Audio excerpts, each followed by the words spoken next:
بقرہ عید سر پر ہے اور یاسر کے ویب پورٹل پر قربانی کے جانوروں کی خرید و فروخت عروج پر ہے۔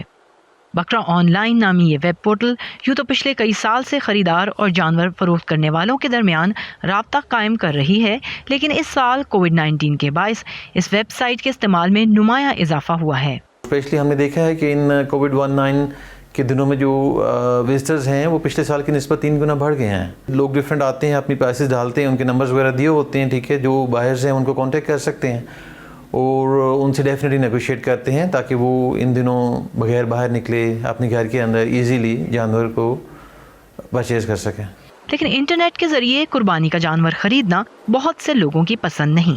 عالمی وبا اور حکومت کے قواعد و ضوابط کے باوجود عبدالاحد اپنے چچا اور کزنز کے ساتھ اسلام آباد کی ایک مویشی منڈی میں من پسند جانور ڈھونڈ رہے ہیں۔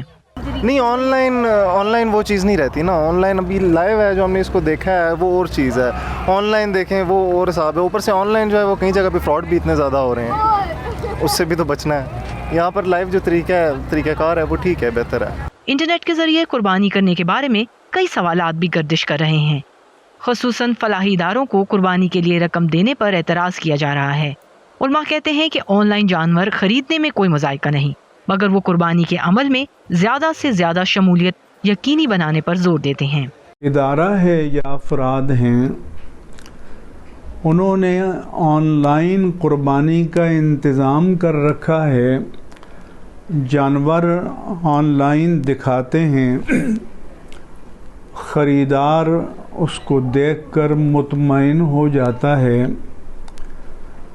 اور پھر وہ شریعت کے مطابق قربانی بھی کرتے ہیں، قربانی کے عمل کو دکھاتے بھی ہیں اور آن لائن قیمت وصول کرتے ہیں، تو یہ درست ہے۔ پاکستان ٹینرز ایسوسی ایشن کے مطابق 2019 میں عید الاضحیٰ کے موقع پر 200 ارب سے زائد رقم کے جانوروں کی خرید و فروخت ہوئی تھی۔ وبا کے باعث انٹرنیٹ کے ذریعے خرید و فروخت ہجوم سے بچنے کے لیے تو مددگار ہے، مگر جانوروں کے بیپاریوں کی اکثریت کاروبار کے لیے انٹرنیٹ استعمال نہیں کرتی۔